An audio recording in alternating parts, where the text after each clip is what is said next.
Bonsoir.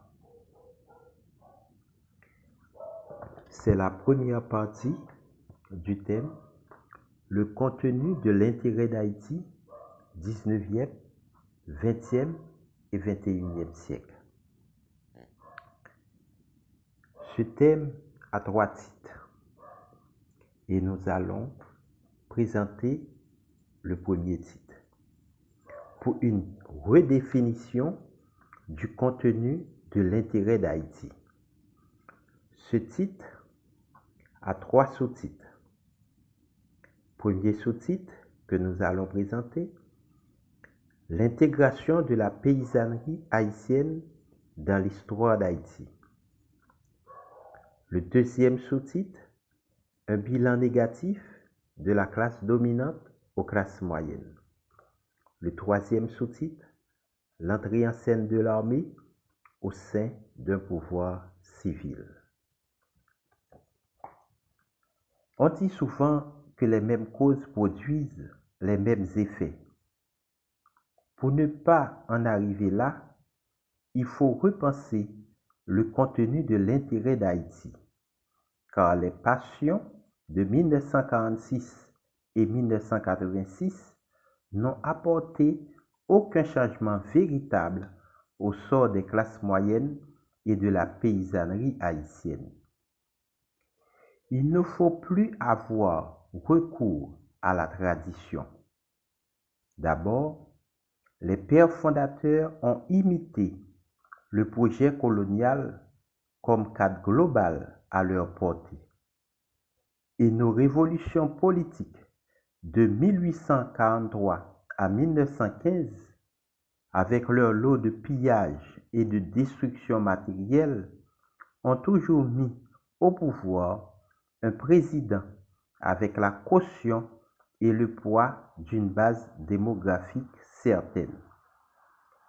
Plus près de nous, sous Jean-Bertrand Aristide et Jovenel Moïse, la bourgeoisie haïtienne a investi de l'argent pour soulever les passions des compatriotes, mais le pays a payé le prix. Donc, il faut proposer une vision à la société civile haïtienne.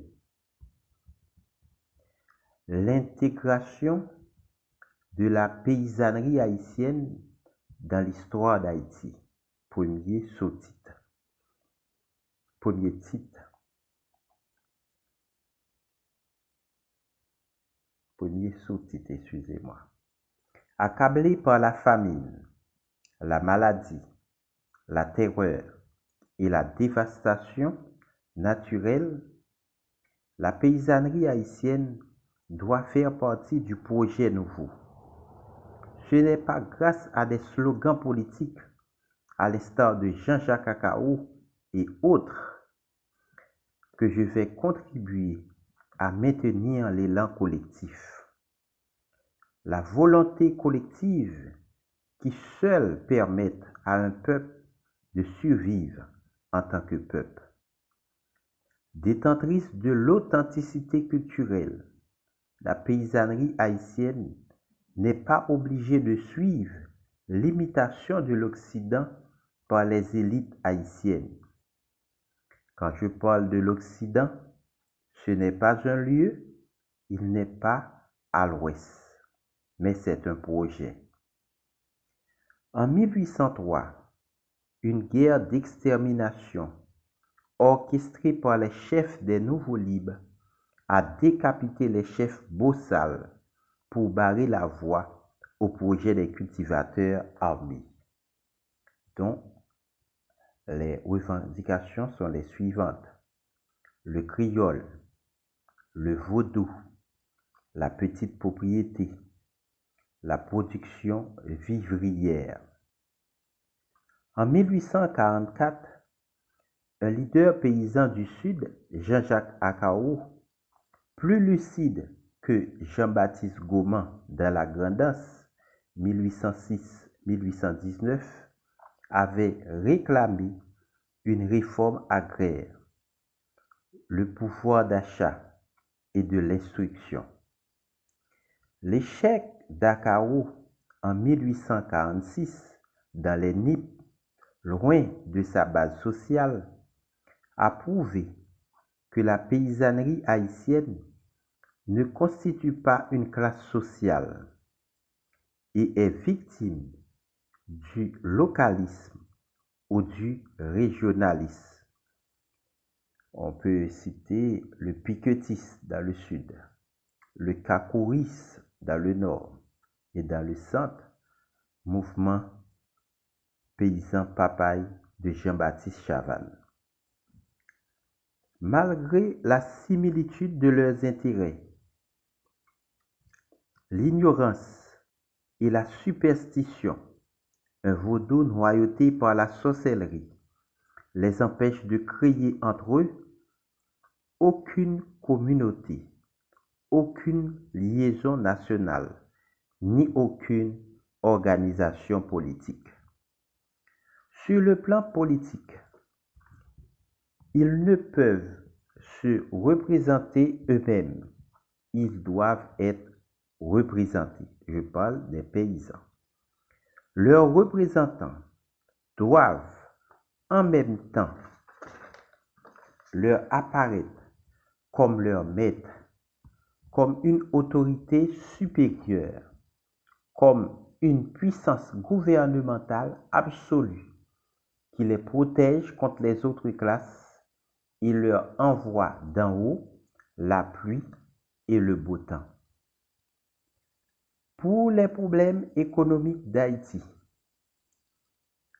c'est poser les problèmes économiques d'Haïti, c'est accepter une intégration par l'économie de la paysannerie haïtienne pour mettre fin à la stagnation économique dans laquelle croupissent les masses populaires et rurales, afin d'élever leur niveau de vie, d'améliorer leur état sanitaire et de répandre l'instruction afin de transformer cette matière sociale.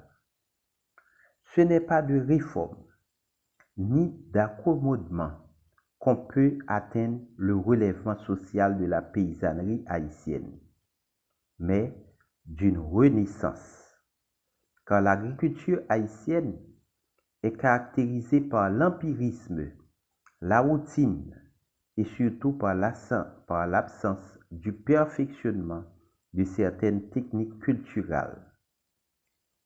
Mais les oligarchies noires et mulattes ont toujours posé les données du problème d'Haïti sur le terrain politique, en pratiquant l'exclusion politique de la paysannerie haïtienne. C'est la fin de la première partie du thème le contenu de l'intérêt d'Haïti. Merci.